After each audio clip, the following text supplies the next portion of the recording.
Hello students, welcome to एक्सॉट education, जो है कामयाबी का सही रास्ता। मेरा नाम है अनवर, मैं हूं आपका बायो फैकल्टी और हम पढ़ रहे हैं क्लास 10th का पहला चैप्टर लाइफ प्रोसेसेस। पिछली वीडियो में हमने लाइफ प्रोसेसेस की बात की थी। उसी प्रोसेसेस को कंटिन्यू करते हुए आज हम पढ़ेंगे रेस्पिरेशन। पढ़ने से पहले प्लीज और प्लीज इस चैनल को सब्सक्राइब कर लें, लाइक कर दें और शेयर करना ना भूलें। ठीक है, आज हम एक नई प्रोसेस पढ़ेंगे। हमने अपने लाइफ प्रोसेसेस में कुछ प्रोसेसेस पढ़ी थी, जैसे न्यूट्रिशन, रेस्पिरेशन, ट्रांसपोर्टेशन, एक्सक्रीशन। ठीक है, ये सारी प्रोसेस थी जो हम पूरा लाइफ प्रोसेसेस में देखेंगे। हम क्या पढ़ चुके हैं पिछली वीडियो में, आप जाकर के देखें, पूरा डिटेल्ड, एकदम पूरा डिटेल्ड समराइज पूरा है। पिछली वीडियो में पूरा लेक्चर न्यूट्रिशन के ऊपर था। ठीक है, मोड ऑफ न्यूट्रिशन पढ़े थे हमने, वहां ऑटोट्रोफिक, हेटरोट्रोफिक, ठीक है, डाइजेशन इन ह्यूमन देखा था। आप जरूर से देखें वो वीडियो। तो आज उसी को कंटिन्यू करते हुए आज हम पढ़ेंगे उसमें सेकंड जो हमारी प्रोसेस है वो क्या है, रेस्पिरेशन।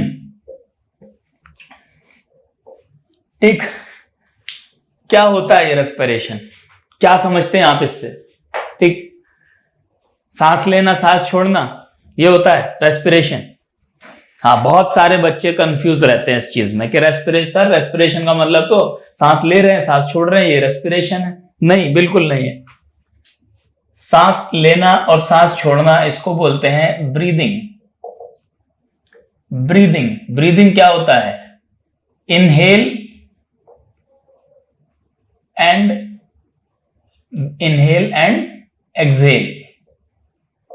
इनहेल मतलब सांस लेना, एक्सहेल मतलब सांस छोड़ना। इस प्रोसेस को हम क्या बोलते हैं? ब्रीदिंग। बस। अब कहोगे सर तो फिर रेस्पिरेशन क्या है? बिल्कुल वही देखने तो आज हम यहाँ पे यही देखने आ जाए हैं। ठीक है, ब्रीदिंग जो है रेस्पिरेशन का पार्ट है। ब्रीदिंग भी रेस्पिरेशन का एक पार्ट है। ये प्रोसेस रेस्पिरेशन में होती है। ठीक है, तो फिर एक्चुअली रेस्पिरेशन है क्या? सर रेस्पिरेशन है क्या? ठीक है, तो देखो रेस्पिरेशन जो है कॉम्प्लेक्स फूड,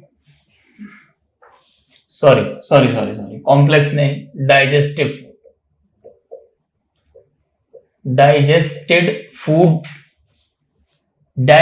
फूड से एनर्जी ड्राइव करने की जो प्रोसेस है, बहुत सिंपल, एकदम बेसिक। ठीक है, सीधी सीधी बात। रेस्पिरेशन क्या है? हम प्रोसेसेस पढ़ रहे हैं, लाइफ की प्रोसेसेस। तो रेस्पिरेशन क्या है? रेस्पिरेशन एक प्रोसेस है डाइजेस्टेड फूड से एनर्जी ड्राइव करने की जो प्रोसेस है उसको बोलते हैं रेस्पिरेशन, जिसमें क्या है, ब्रीदिंग भी एक पार्ट है। ये एनर्जी जो है डाइजेस्टिव फूड से ब्रीदिंग के हेल्प से एनर्जी ड्राइव होती है। ठीक है, समझ रहे हो? तो ब्रीदिंग क्या है? इनहेल और एक्सहेल। बस। रेस्पिरेशन क्या है? डाइजेस्टेड फूड, जो हमने पिछली वीडियो में देखा। ठीक है, पिछले क्लास पे आप देखेंगे जहां हम डाइजेस्टिव सिस्टम की बात कर रहे थे, वहां पूरा बताया है मैंने कि किस तरह से फूड डाइजेस्ट हुआ, कॉम्प्लेक्स फूड सिंपल फूड में टूटा और सेल तक गया।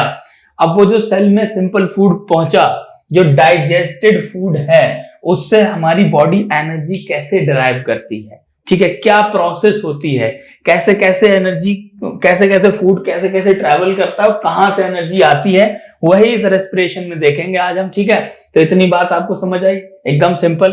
क्या है रेस्पिरेशन? डाइजेस्टेड फूड से एनर्जी प्रोड्यूस करने की जो प्रोसेस है उसको रेस्पिरेशन बोलते हैं। ये एनर्जी कहां यूज होती है? ये एनर्जी हम अपनी सारे कामों में लगाते हैं। बोल रहे हैं, खा रहे हैं, पी रहे हैं, उठ रहे हैं, सो रहे, बैठ रहे हैं, हर चीज में एनर्जी की रिक्वायरमेंट है।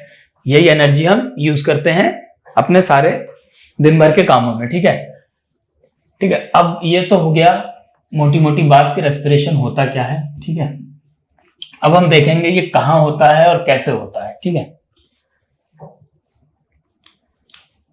देखो तो एक रफ डायग्राम मैं तुम्हें बनाता हूं, इस तरफ बना देता हूं एक रफ डायग्राम, जहां से हमें समझने में बड़ी आसानी हो जाएगी। ठीक है,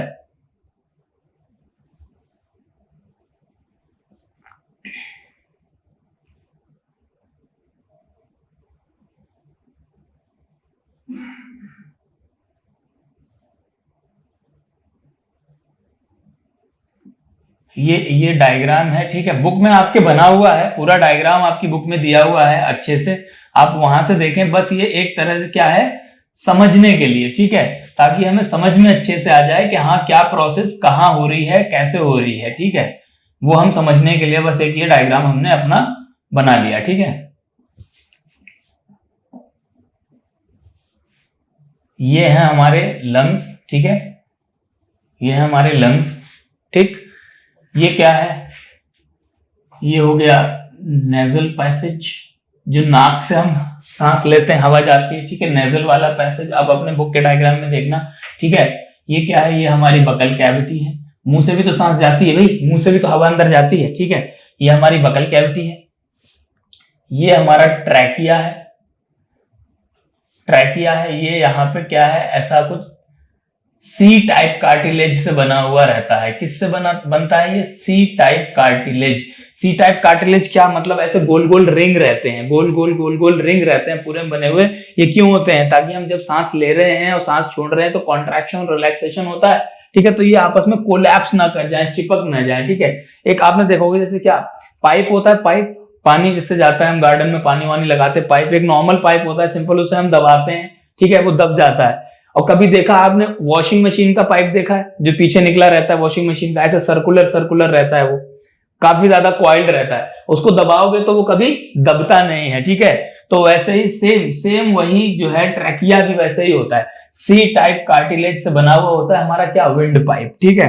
इससे पहले हमने क्या देखा था, फूड पाइप देखा था, उसको क्या बोल रहे थे, ईसोफेगस। रिकॉल करते रहा करो यार, ठीक है, जो चीजें पहले पढ़ रखी थी। ये क्या है, ये विंड पाइप है। विंड पाइप को क्या बोला हमने, ट्रैकिया, ठीक। अब यहां से हवा आती है, अच्छा हवा, एक चीज और समझो, हमने रेस्पिरेशन पढ़ा, ब्रीदिंग पढ़ी, एक इनहेल और एक्सहेलेशन, ठीक है। तो किस चीज का इनहेल और एक्सहेलेशन, ठीक है। आपको अगर कहा जाए कि ब्रीदिंग क्या है, तो आप क्या कहोगे, टेक्निकल टर्म में आप क्या बोलोगे, O2 का लेना, O2 इनहेल करते हैं हम, ठीक है, CO2 एक्सहेल करते हैं, यही तो बोलोगे आप सिंपल टर्म में। ये तो बोलोगे कि हम सर ऑक्सीजन लेते हैं, कार्बन डाइऑक्साइड छोड़ते हैं। क्या हम सिर्फ ऑक्सीजन लेते हैं, क्या हम सिर्फ ऑक्सीजन लेते हैं, हम क्या इनहेल करते हैं, हम इनहेल करते हैं हवा, ये सराउंडिंग, इसमें तो सब कुछ है, सबसे ज्यादा तो नाइट्रोजन है, ठीक है, फिर क्या है, ऑक्सीजन है, फिर कार्बन डाइऑक्साइड भी है, लेकिन बहुत थोड़ी सी है, ठीक है, नेग्लिजिबल। तो हम क्या कह सकते हैं, सिर्फ ऑक्सीजन इनहेल और एक्सहेल, सिर्फ ऑक्सीजन और CO2 नहीं होती, हम कह सकते हैं कि ऑक्सीजन रिच एयर, ठीक है, समझ रहे हो डिफरेंस, समझ रहे हो आप, देख रहे हो, ठीक है, ऑक्सीजन रिच एयर, और ये भी क्या है, CO2 रिच एयर। हम क्या ले रहे हैं, हवा ले रहे हैं, बेसिकली हवा अंदर जा रही है, ठीक है। हमने ये नेसल पैसेज से हमारे जो हवा जाती है, नाक से जो बकल कैविटी से हवा जाती है, ट्रैकिया से होती हुई, ठीक, ये क्या है, ऑक्सीजन रिच एयर है, इसमें ऑक्सीजन ज्यादा है, ठीक है, in comparison to carbon dioxide जो हम सराउंडिंग से लेते हैं, ठीक है। वो जब अंदर जाती है तो वहां से हमें एनर्जी प्रोड्यूस होती है, ठीक है। तो क्या है कि इन the presence of oxygen, energy कहां से आ रही है, ऑक्सीजन हम अंदर ले रहे हैं तभी तो एनर्जी आ रही है। यही पूरा हम प्रोसेस देखेंगे आगे, ठीक है, ऑक्सीडेशन ऑफ फूड। अच्छा ये देखो, ये बात कर रहे थे हम, ये हो गई हमारी ट्रैकिया, सी टाइप है। ये जो दो हिस्सों में ये जो बटे, यहां से ये ट्रैकिया आ रही थी, ट्रैकिया जो दो हिस्सों में बट गई, इसको बोलते हैं ब्रोंकाई, ठीक है। ये एक ब्रोंकाई, ये दूसरी ब्रोंकाई, इसको बोलते हैं ब्रोंकाई। ये ब्रोंकाई लंग्स में जाती है, लंग्स में ये ब्रोंकाई और फर्दर डिवाइड हो जाती है, ठीक है। तो फिर इसको हम क्या बोलते हैं, जब ये और छोटे छोटे ट्यूब्स में बढ़ जाती है, इसको बोलते हैं ब्रोंकियोल्स, ब्रोंकियोल्स, ठीक है। यही ब्रोंकियोल्स बिल्कुल पूरे लंग्स में फैले होते हैं, ठीक है। और ये इन ब्रोंकियोल्स के एंड पे ये जो आपको छोटे छोटे ये बैग लाइक स्ट्रक्चर ऐसे दिखेंगे, बहुत सारे ऐसे ऐसे ऐसे हाईली कॉइल्ड होते हैं, ठीक है। अपने किताब में देखोगे आप तो सही डायग्राम में देखेंगे आपको। इनको क्या बोलते हैं हम, इनको बोलते हैं एल्वियोलाई, एल्वियोलाई, ठीक है, इनको बोलते हैं हम एल्वियोलाई। आप कहोगे सर ये ऐसे ऐसे ऐसे ऐसे ऐसे ऐसे क्यों होते हैं, हवा तो इसमें से भी जा रही है, तो फ्लैट ट्यूब है, यहां भी ट्यूब्स होती, ठीक है। तो सेम याद करो, डाइजेशन में हमने क्या पढ़ा था, स्मॉल इंटेस्टाइन में फिंगर लाइक प्रोजेक्शंस की विलाई, वो क्यों थी वहां पे, सरफेस एरिया को बढ़ाने के लिए, मैंने बताया था ना, सरफेस एरिया को बढ़ाने के लिए, क्यों, क्योंकि ज्यादा से ज्यादा एब्जॉर्प्शन हो सके।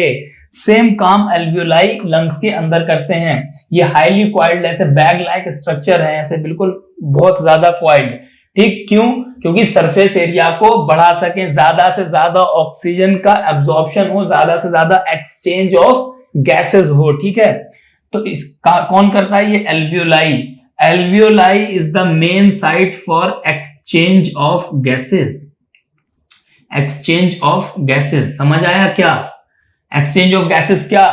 O2 का, ऑक्सीजन का आना, ऑक्सीजन का हमारी बॉडी में जाना और CO2 का हमारी बॉडी से निकल के बाहर जाना। ये मेन साइट ऑफ एक्सचेंज कौन सी है? कहां पर ये एक्सचेंज होता है? CO2 O2 कहां एक्सचेंज होती है?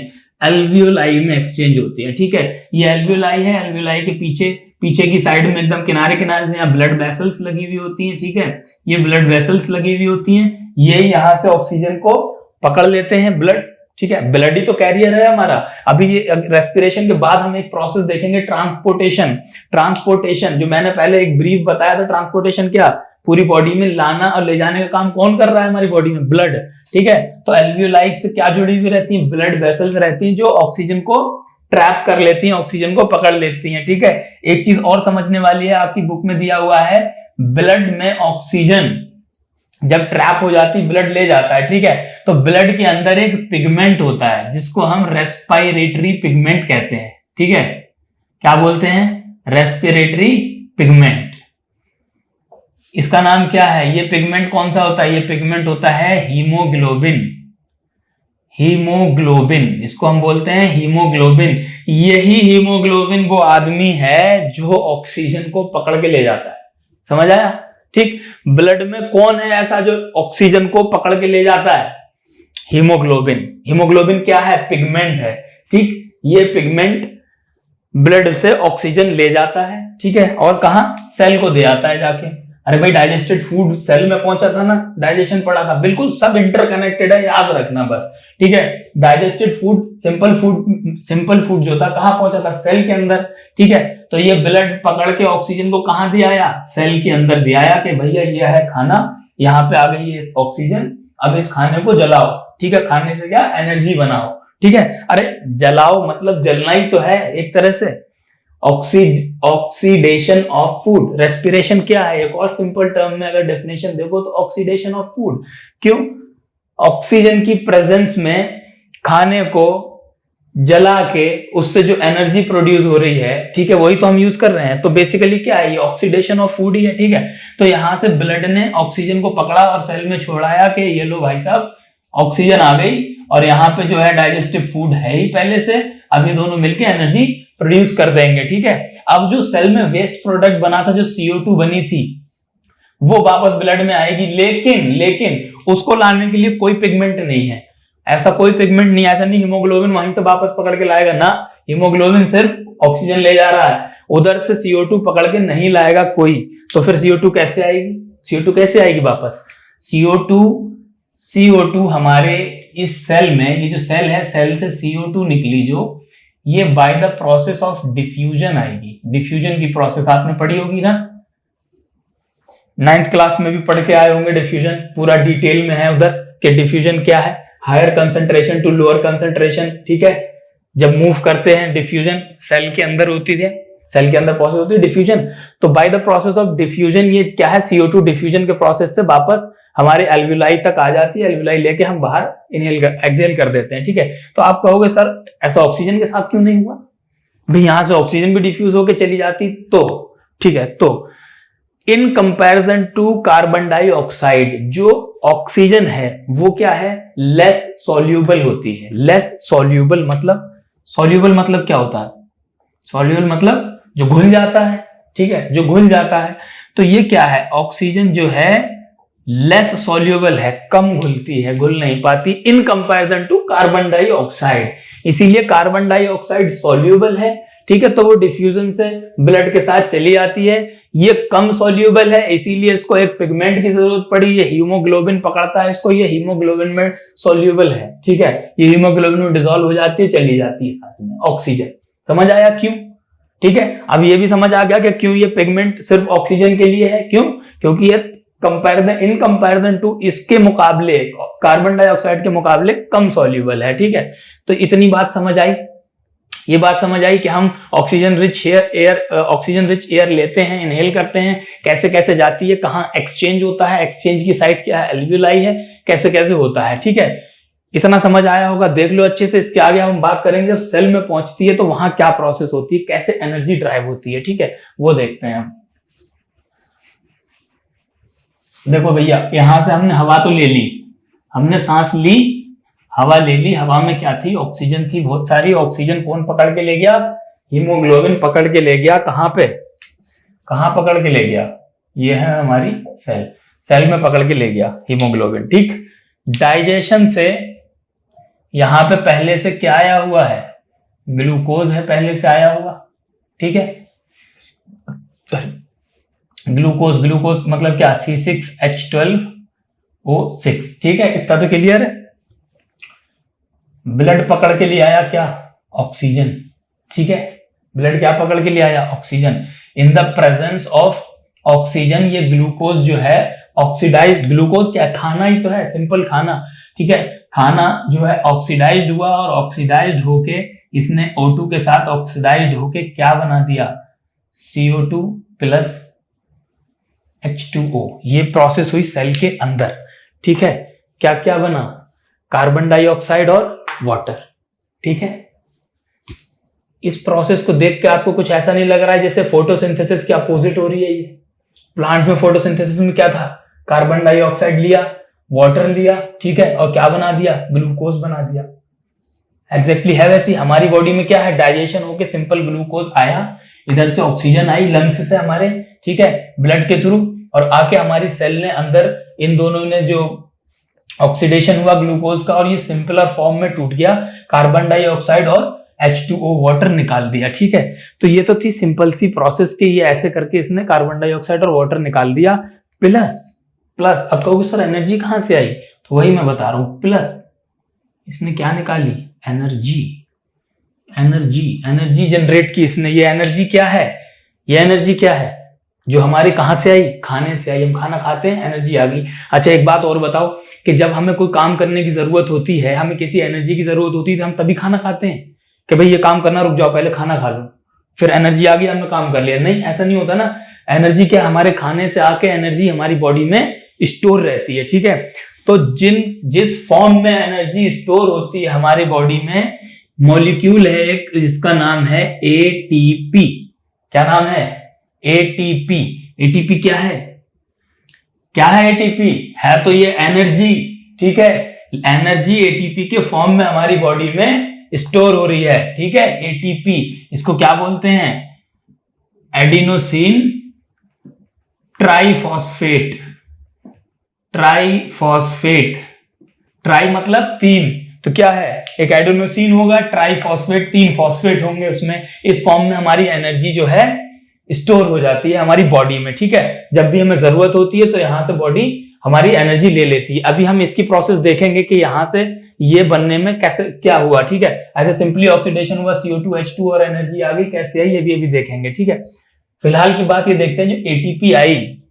ठीक है, देख लो इसका थोड़ा सा स्ट्रक्चर देख लो, ये एडिनोसिन है एक, ठीक है, इसमें ये तीन फॉस्फोरस है, ट्राई है ना, तीन फॉस्फोरस हैं, ये जुड़े हुए हैं। ठीक है, ऐसे करके लगे हुए होते हैं चेन में। ठीक है, एडिनोसिन 1 2 3 ट्राई फॉस्फेट।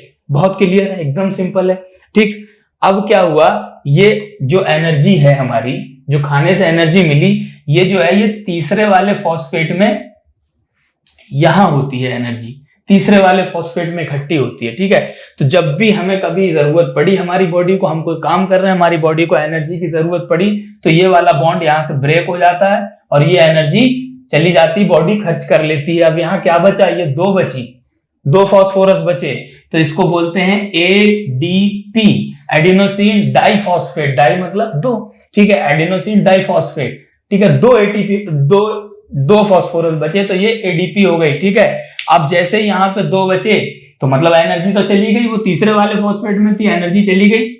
अब बॉडी के पास एनर्जी नहीं बची है, फिर आपको लगती है भूख, आपकी हो जाती है एनर्जी डाउन, आपको लगती है भूख। ये फॉस्फोरस कहता भाई एक और एनर्जी लेके आओ, तो यहाँ पे एक और एनर्जी कहां से आएगी, ग्लूकोज के टूटने से आएगी। ग्लूकोज क्या है, खाना है, तो खाना है ही नहीं भाई, खाना और खाओ फिर एनर्जी बनेगी, तो फिर एक और एनर्जी इधर आके लग जाएगी और ये फिर एटीपी के फॉर्म में स्टोर हो जाएगी, फिर एटीपी हो जाएगी। क्लियर है? बिल्कुल क्लियर है एकदम।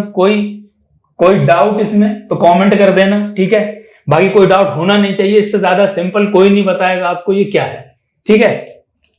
अब बात करते हैं हम इसकी, कैसे ये प्रोसेस होती है, ठीक है। 3 स्टेप्स हैं आपकी बुक में दिए गए, 3 पाथवे हैं, 3 अलग अलग पाथवेज जो आपकी बुक में बताए गए हैं। एक एरोबिक, एक अनएरोबिक, मतलब in the absence of oxygen anaerobic, in the presence of oxygen aerobic, और एक है लैक्टिक एसिड से भी एनर्जी ड्राइव होती है, ठीक है। मतलब एनर्जी फॉर्मेशन के 3 पाथवे हैं, 3 अलग अलग तरह से एनर्जी बनती है, कैसे बनती है देखते हैं, ठीक है। ये आपने देख लिया।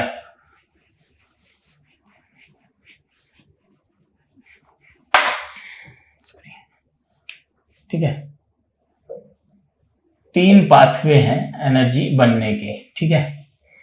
एनर्जी कहां से आती है? फिर से वही चीज दोबारा बार वही चीज दोहराओ, ठीक है, ताकि एकदम कभी ना भूलोगे, ठीक। कहां से आती है? खाने से। खाना क्या है? सिंपल फूड, जो कि ब्रेक डाउन होके आया था, क्या? ग्लूकोज।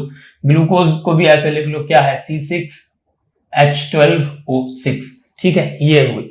एक बात और समझो छोटी सी, ये जब जो हमारी सेल है, ठीक है, इस सेल में जैसे सेल में क्या आता है? डाइजेस्टेड फूड आता है ना, क्या आता है? C6H12O6 आता है, ठीक। तो जैसे ही ये सेल के अंदर आता है ये C6H12O6, फौरन सेल के जैसे साइटोप्लाज्म में आया, सेल के अंदर क्या है? साइटोप्लाज्म। जैसे ही साइटोप्लाज्म में आया तो यहाँ पे ये ब्रेक डाउन हो जाता है। ये 6 कार्बन का जो कंपाउंड है, ये 3 कार्बन कंपाउंड में ब्रेक हो जाता है अंदर आते ही, ठीक है। यहाँ क्या रह जाता है? C3H6O3, ठीक है। इसको हम बोलते हैं पायरुविक एसिड, ठीक है, या पायरुवेट, ठीक है। पायरुवेट लिखो, पायरुवेट, ठीक है। तो जैसे ही सेल के अंदर आया तो ये क्या है? ग्लूकोज। ये वैसे ही ब्रेक डाउन होके आया था, सिंपल था, लेकिन फौरन ये 3 कंपाउंड में टूट जाता है, ठीक है। मतलब ग्लूकोज है ये C6H12O6, इससे बन गया पायरुवेट, ठीक है। पायरुवेट क्या? C3H6O3, ठीक है। ये जो साइकिल होती है, ठीक। अब यहां से एनर्जी फर्दर ड्राइव होती है, कैसे? 3 पाथवे हैं, देखो। पहला पाथवे तो ये है, इसको समझ लो, एरोबिक पाथवे। कहां होता है ये? माइटोकॉन्ड्रिया में। एरोबिक पाथवे मतलब, एरोबिक मतलब क्या है? In the presence of oxygen, ठीक। In the presence of oxygen ये क्या दे देगा हमें? यहाँ पे CO2 H2O प्लस एनर्जी, और एनर्जी कितनी देगा ये? 38 ATP की फॉर्म में देगा। 30 ATP क्या है? एनर्जी है ना, एनर्जी स्टोर होती है ATP की फॉर्म में। ATP को आप समझ लो जैसे क्या है? सेल की करेंसी समझ लो, जैसे नोट होता है हमारे पास, तो समझ लो 38 रुपए है, ठीक है, 38 रुपए है आपके पास, ठीक। तो वैसे ये क्या है? एनर्जी की करेंसी है 38 ATP। कहां से आई?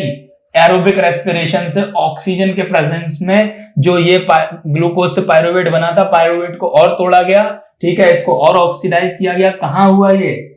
माइटोकॉन्ड्रिया में हुआ ना, इसीलिए माइटोकॉन्ड्रिया को क्या बोलते हैं? Power house of the cell.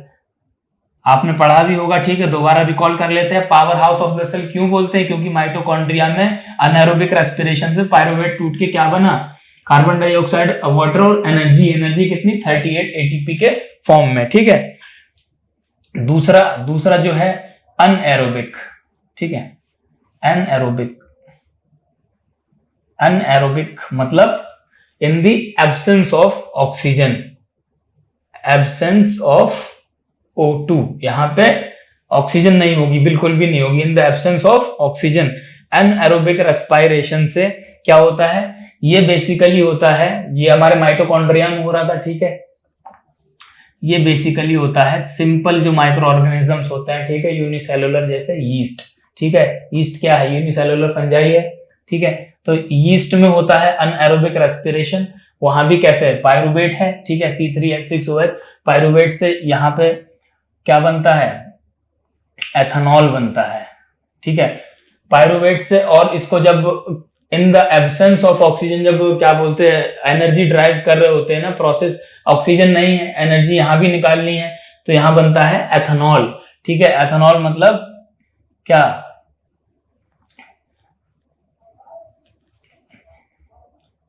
C2H5OH। ठीक है, ये बना एथेनॉल। ठीक, मतलब देख रहे हो आप, सी 3 मॉलिक्यूल 6 मॉलिक्यूल से टूट के 3 मॉलिक्यूल का कंपाउंड बना, 3 मॉलिक्यूल से टूट के 2 मॉलिक्यूल का कंपाउंड बना, एथेनॉल बना, और एनर्जी निकली, यहां एनर्जी निकली कितनी, 2 ATP। फर्क देख रहे हो आप, यहां कितने, अगर इसको करेंसी हम मान लें तो कितनी निकली है, 2 करेंसी, 2 रुपए, मतलब यहाँ 38 रुपए हैं और यहाँ 2 रुपए। आप फर्क देख रहे हो कितना है। इसीलिए कहते हैं, जो एक क्वेश्चन यहां से आता है कि कौन सी प्रोसेस में एनर्जी ज्यादा निकलती है। ठीक है, देख लो आप, बताओ कौन सी प्रोसेस में ज्यादा निकल रही है। एरोबिक प्रोसेस में, इन द प्रेजेंस ऑफ ऑक्सीजन, जो ऑक्सीडेशन होता है फूड का, उसमें एटीपी ज्यादा फॉर्म होती है। क्यों, क्योंकि वहां 38 एटीपी निकल रही है। ठीक है, in the comparison of anaerobic respiration, anaerobic respiration में जरा सी एटीपी निकल रही, जरा सी एनर्जी। वैसे यीस्ट जैसे जो यूनिसेलुलर ऑर्गेनिज्म है, इनको इतनी एनर्जी बहुत है। ठीक है, छोटे जो होते हैं इतनी एनर्जी बहुत है, हमारा काम नहीं चल पाएगा, इसीलिए हमारी बॉडी अनएरोबिक रेस्पिरेशन नहीं करती है। ठीक है, हमारी बॉडी में एक चीज और है, अगर in the absence of oxygen होता है तो तीसरा पाथवे जो है, हमारी बॉडी क्या बनाती है, लैक्टिक एसिड।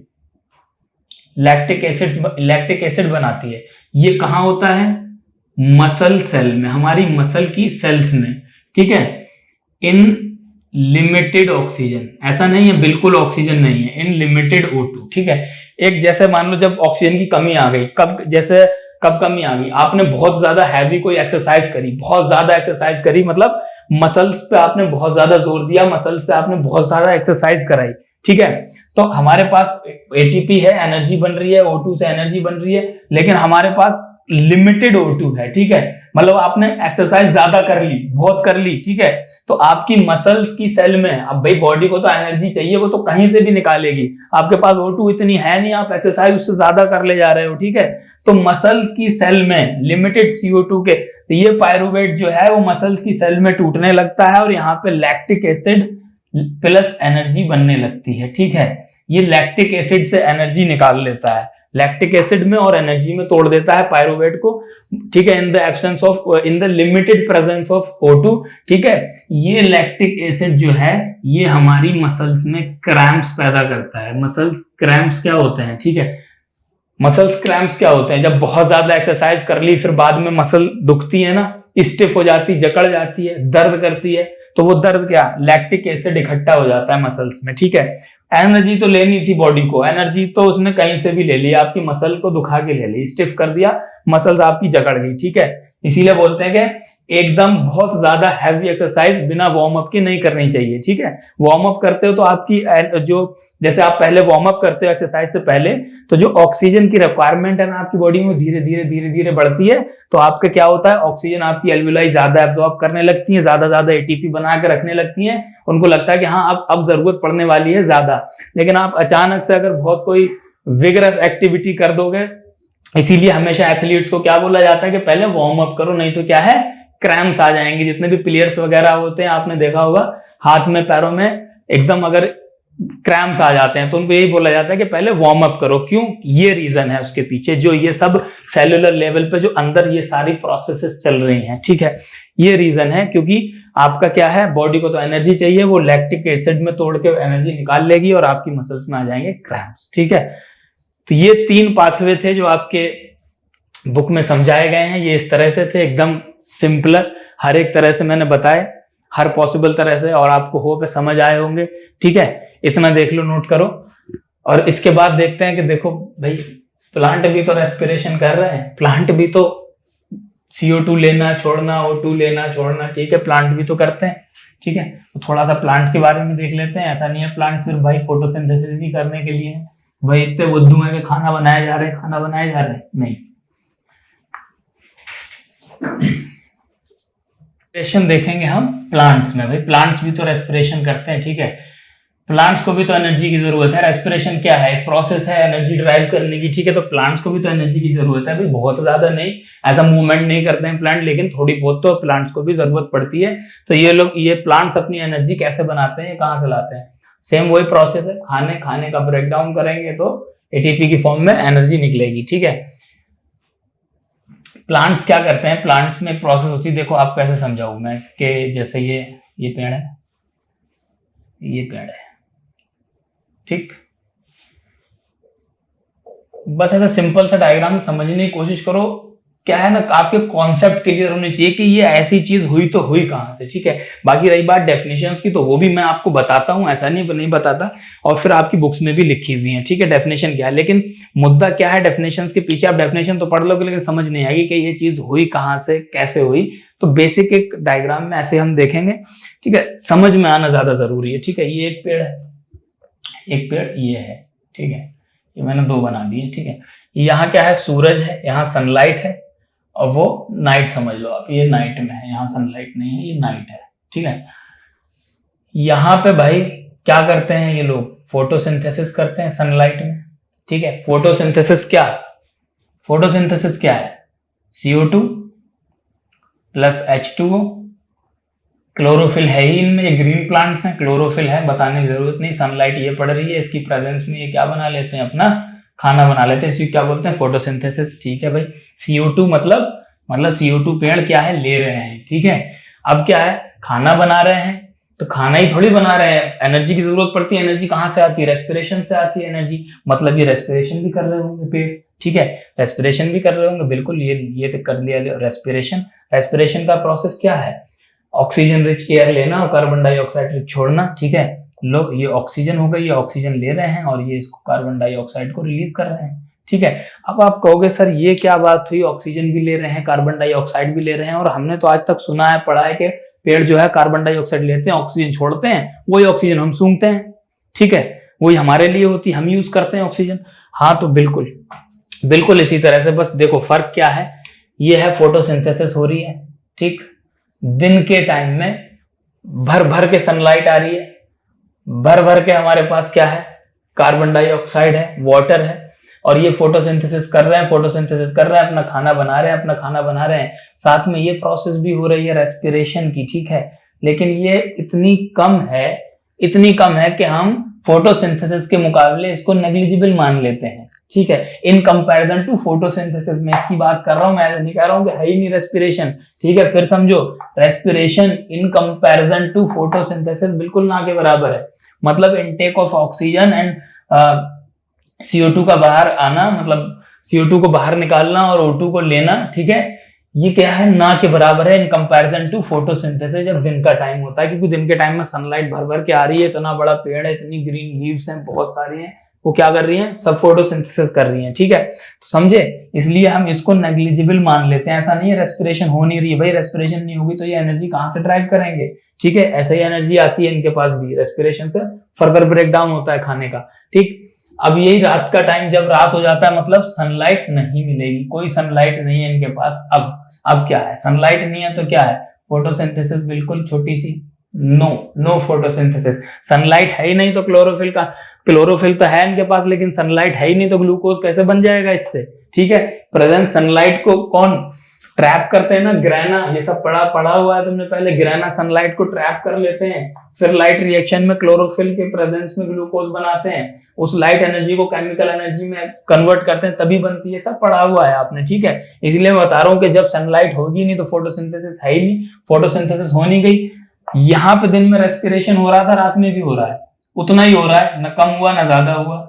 ठीक है, O2 यहाँ भी ली जा रही है और CO2 यहाँ भी निकाला जा रहा है बाहर। ठीक है, लेकिन क्या है फर्क, देखो यहाँ पर फोटोसिंथेसिस है ही नहीं, फोटोसिंथेसिस यहाँ बहुत ज्यादा हो रहा था, तो हम बोल रहे थे इन कंपैरिजन टू फोटोसिंथेसिस हम इसको नेग्लिजिबल मान ले रहे थे, लेकिन जब यहाँ फोटोसिंथेसिस है ही नहीं तो इसको हम देखते हैं। ठीक है, कुछ अमाउंट में तो रेस्पिरेशन हो रहा होगा, कुछ अमाउंट में तो O2 जा रही है, CO2 बाहर आ रही है, फोटोसिंथेसिस है ही नहीं।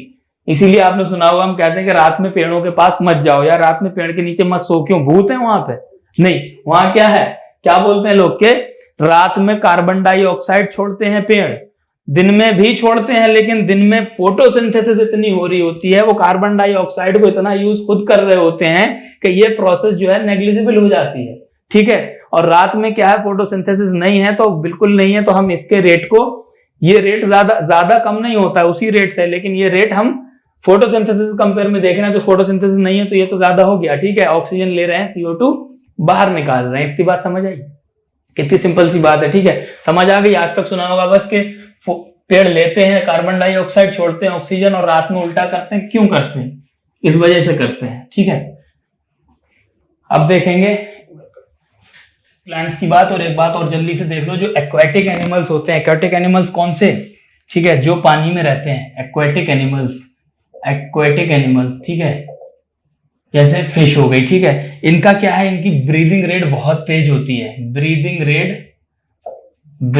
रेट हायर होती है इनकी, बहुत तेज, बहुत जल्दी जल्दी सांस लेते हैं, बहुत जल्दी जल्दी छोड़ते हैं, ठीक है। ये भी भाई एनर्जी, वही है, एनर्जी का ही खेल है सब, उनको भी एनर्जी चाहिए, वो भी सांस ले रहे हैं, एनर्जी, ठीक है। तो ब्रीदिंग रेट एक्वाटिक एनिमल्स की हाई क्यों होती है, ये भी एक क्वेश्चन है, और इसके पीछे भी थोड़ा सा लॉजिक है, समझो क्यों होती है। मैंने अभी इसी लेक्चर में आपको बताया, उस वक्त जब हम शुरू में पढ़ रहे थे कि O2 क्या होता है, ऑक्सीजन क्या है, लेस सोल्यूबल है, ठीक है, ऑक्सीजन लेस सोल्यूबल है, ठीक है। तो जो एक्वाटिक एनिमल हैं पानी में, वाटर में, ठीक है, ऑक्सीजन तो है लेकिन कैसी है, कम है, ठीक है। और ये लोग जो ब्रीदिंग के लिए यूज करते हैं वो कौन सी करते हैं, ठीक है। ऐसा नहीं है, एक मिनट रुको, ऐसा नहीं है आपको सर ये H2 है, H2O है वाटर, ठीक है, वाटर में से इन्होंने ऑक्सीजन ले क्यों नहीं लेते, वाटर तो भर भर के है, ठीक है, ये वाली ऑक्सीजन नहीं यूज करते, ठीक है, इनका मैकेनिज्म नहीं है कि इसको ब्रेक डाउन करेंगे फिर यूज करेंगे। ये कौन सी ऑक्सीजन लेते हैं, जो सॉल्यूबल होती है, जो एयर में है जो ऑक्सीजन जितनी वाटर में सॉल्यूबल होती है, ठीक है। तो वाटर में मैंने पहले बताया लेस सॉल्यूबल होती है ऑक्सीजन, तो वाटर में जो है ऑक्सीजन कम होती है, ठीक है।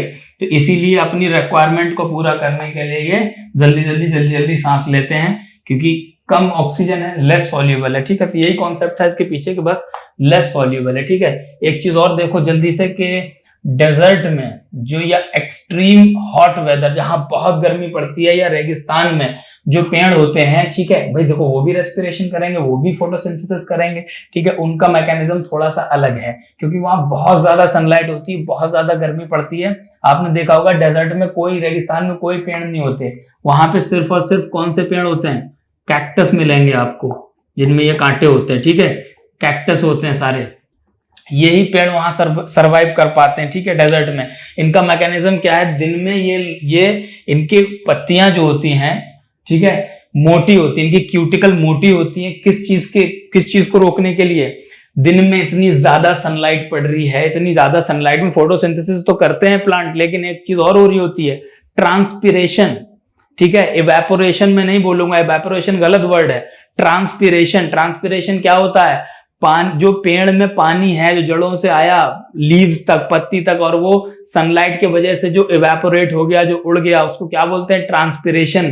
तो यहाँ डेजर्ट में बहुत ज्यादा गर्मी पड़ती है, ट्रांसपिरेशन का रेट बहुत ज्यादा हाई हो जाता है, इसीलिए ये पेड़ दिन में अपने स्टोमेटा बंद रखते हैं, समझ आया, दिन में अपने स्टोमेटा बंद रखते हैं। और एक्सचेंज, अब जब स्टोमेटा बंद होगा तो क्या रुक जाएगा, exchange of gases, exchange of gases मतलब क्या, कार्बन डाइऑक्साइड लेना, ऑक्सीजन छोड़ना, ये बंद हो जाएगा।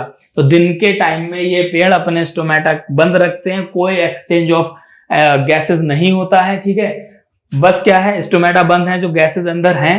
रात के टाइम में ये अपने एक स्टोमेटा खोलते हैं और भर भर के, क्योंकि रात के टाइम में डेजर्ट का जो टेम्परेचर है बहुत नीचे चला जाता है और इतनी ज्यादा गर्मी नहीं होती, तो ये अपने स्टोमेटा खोल लेते हैं, क्योंकि वहां कम ट्रांसपिरेशन हो रहा होता है, और वहां पे ये CO2 को ट्रैप कर लेते हैं, ज्यादा से ज्यादा अपने अंदर रख लेते हैं, और दिन में जब फिर सनलाइट के प्रेजेंस में ये अपना फोटोसिंथेसिस करते हैं और खाना बनाते हैं, ठीक है। तो बस इनका मैकेनिज्म ऐसा है कि ये रात में CO2 लेते हैं, ठीक, रात में CO2 को ट्रैप करते हैं। क्यों, नॉर्मल प्लांट मैंने बताया ना, रात में CO2 नहीं ले रहे थे, रात में फोटोसिंथेसिस नहीं हो रही थी, नहीं जा रहा था। इनका मैकेनिज्म इसलिए उल्टा है क्योंकि वहां एक्सट्रीम वेदर कंडीशन है, बहुत गर्मी है, अगर ये दिन में अपने स्टोमेटा खोल देंगे तो सारा पानी जो है वो इनका इवेपोरेट हो जाएगा, ट्रांसपिरेशन में चला जाएगा, ठीक है, तो पेड़ मर जाएगा, खत्म हो जाएगा, ठीक है। इसलिए क्या है, दिन में अपने स्टोमेटा बंद रखते हैं और रात में खोलते हैं ऑक्सीजन, कार्बन डाइऑक्साइड लेने के लिए। ये था मैकेनिज्म, ठीक है। ये हमने बात की रेस्पिरेशन की, हम पढ़ रहे थे क्या, लाइफ की प्रोसेसेस, ठीक है। तो आपने समझा कैसे लाइफ की प्रोसेसेस में रेस्पिरेशन भी जरूरी है। इसके बाद हम पढ़ेंगे ट्रांसपोर्टेशन, ठीक है। ट्रांसपोर्टेशन, जो ब्लड हमारा ट्रांसपोर्ट करता है सारी चीज, ये एनर्जी बनी। डाइजेस्टिव फूड, न्यूट्रिशन में देखा फूड डाइजेस्ट हुआ, उससे उसका होगा क्या, आज अपने देख लिया क्या होगा, उससे बनी एनर्जी। अब ये एनर्जी जाएगी कैसे बॉडी में, इसके लिए हम देखेंगे ट्रांसपोर्टेशन। अगली क्लास बिल्कुल मिस मत करना, बहुत इंपॉर्टेंट होने वाली है, बहुत इंटरेस्टिंग भी। बिल्कुल ऐसे ही सिंपल तरीके से बताऊंगा आपको क्या होती है प्रोसेस पूरी, ठीक है। तब तक बने रहिए चैनल पे, सब्सक्राइब जरूर कर लेना, लाइक और शेयर तो कर ही दो यार। Thank you.